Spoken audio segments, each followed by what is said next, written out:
سیرت کی کتابوں میں آتا ہے کہ ایک یہودی نے کچھ سودا لینے کے لیے اپنے بیٹے کو بازار بھیجا۔ یہودی کا بیٹا جب بازار پہنچا، گلی سے گزر رہا تھا کہ اس کی نظر حضور اکرم صلی اللہ علیہ وآلہ وسلم والضحیٰ کے چہرے پر پڑ گئی۔ یہودی کے بیٹے کی آنکھیں جم گئی حضور کے چہرہ انور پر۔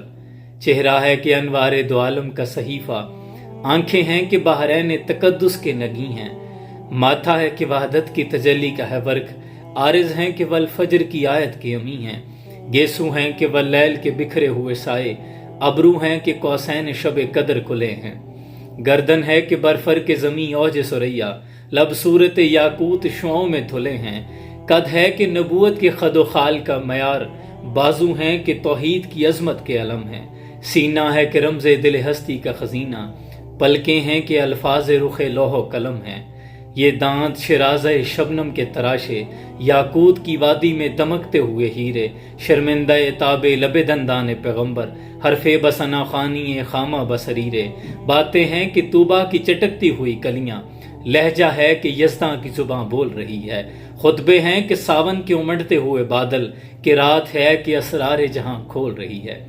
جب اس کی نظر حضور کے چہرے پر پڑی تو وہیں بیٹھ گیا، حضور کی باتیں سننے لگا، اور یہ بھی بھول گیا کہ بازار کس کام سے آیا تھا۔ بیٹھے بیٹھے گھنٹوں گزر گئے۔ ادھر اس کا باپ یہودی اپنے گھر میں کبھی اندر جاتا ہے کبھی باہر آتا ہے کہ اکلوتا میرا بیٹا ہے، بازار گیا تھا ابھی تک واپس نہیں آیا، میں نے اسے کہا تھا کہ جلدی آ جانا۔ شام کی اذان ہوئی، نماز بھی ختم ہوئی، رات گئے۔ جب وہ گھر آیا تو یہودی نے پوچھا کہاں رہ گئے تھے؟ کہنے لگا کہ مجھے خود نہیں معلوم، وہ تو دل کی دنیا اس کی لٹ چکی تھی۔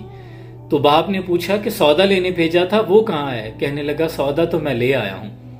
تو باپ غصے سے کہنے لگا کہ سودا ہے کہاں، مجھے دکھاؤ تو صحیح۔ کہنے لگا کہ کاش تمہاری آنکھیں ہوتی تو میں تمہیں دکھاتا کہ سودا کہاں ہے۔ اے میرے باپ، میں تجھے نہیں دکھا سکتا کہ میں کون سا سودا خرید لایا ہوں۔ لیکن باپ نے اس کی باتوں کو سن کر تھک آ کر خاموشی اختیار کر لی۔ کہا چلو کوئی بات نہیں، اکلوتا بیٹا تھا۔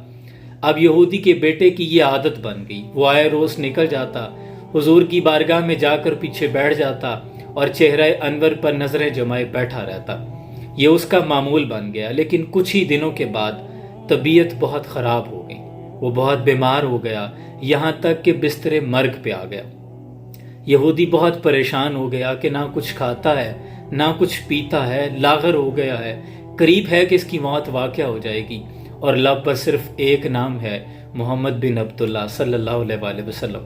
یہودی کو اور کچھ نہیں سوجا، حضور کی بارگاہ میں تشریف لے آیا، آ کر کہنے لگا کہ اے محمد صلی اللہ علیہ وآلہ وسلم، محمد بن عبداللہ، حالانکہ میں آپ پر ایمان نہیں رکھتا، لیکن کیا کروں، میرا بیٹا آپ پہ دل ہار بیٹھا ہے، خدا کے لیے ایک نظر آ کر اپنے عاشق کو دیکھ لیجئے، شاید اس کی جان نکل جائے۔ قربان جاؤں مصطفیٰ کریم آقا صلی اللہ علیہ وآلہ وسلم کی رحمت للعالمین پر سراپے رحمت بنے ہوئے حضور نے یہ نہیں فرمایا یہودی سے کہ آپ چلے جائیں میں آتا ہوں۔ حضور نے رخ انور کو صحابہ کی جانب موڑا، فرمایا کہ اے ابو بکر، عمر، عثمان، علی، بلال، اٹھو، اپنے عاشق سے ملنے چلتے ہیں، اس کا بھی دیدار کرتے ہیں اور اسے بھی اپنا دیدار کرواتے ہیں۔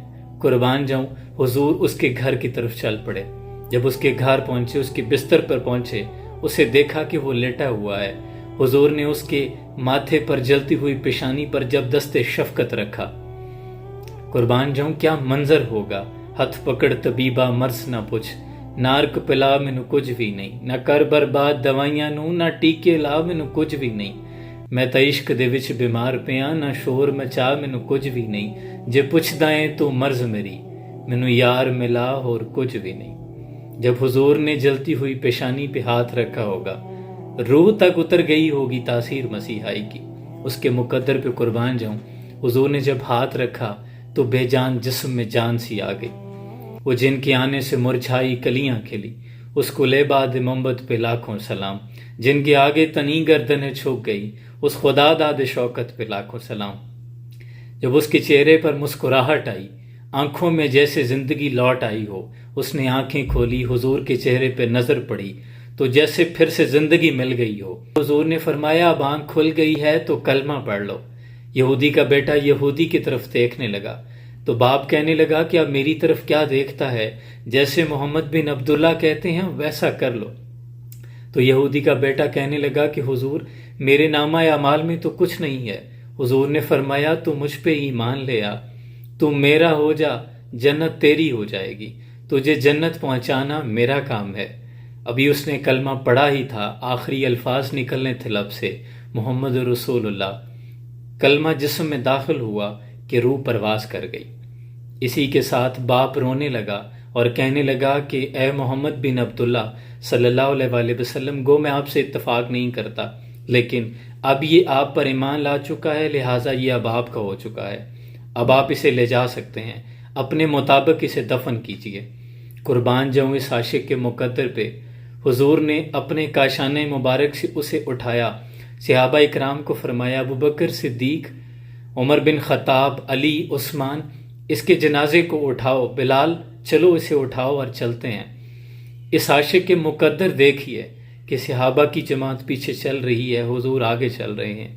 صحابہ نے غسل دیا، کفن دیا، قبر کھودی گئی۔ قربان جاؤں مصطفیٰ کریم آقا صلی اللہ علیہ وآلہ وسلم خود قبرستان تشریف لے گئے، بلکہ اس کی قبر میں حضور خود تشریف لے آئے، اور حضور اس کی قبر کے اندر پاؤں کے بل نہیں بلکہ پاؤں کی انگلیوں کے بل چل رہے ہیں۔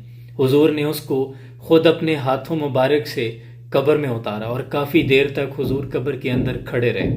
حضور کا چہرہ زرد ہو گیا۔ جب حضور باہر تشریف لے آئے تو صحابہ نے پوچھا یا رسول اللہ صلی اللہ علیہ وآلہ وسلم، حضور آپ نے خود کو کیوں تھکایا؟ آپ ہمیں حکم ارشاد کرتے، ہم اسے خود قبر میں اتارتے۔ تو حضور نے فرمایا کیا میں نے اس سے وعدہ نہیں کیا تھا کہ میں اس کی قبر کو جنت بناؤں گا یا اسے جنت لے جاؤں گا، اس لیے مجھے خود قبر میں آنا پڑا۔ تو صحابہ نے پوچھا یا رسول اللہ آپ انگلیوں کے بل کیوں چل رہے تھے؟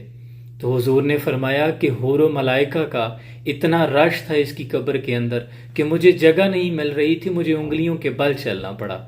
میں نہیں چاہتا تھا کہ کسی ملائکہ کے پاؤں پہ میرا پاؤں آ جائے۔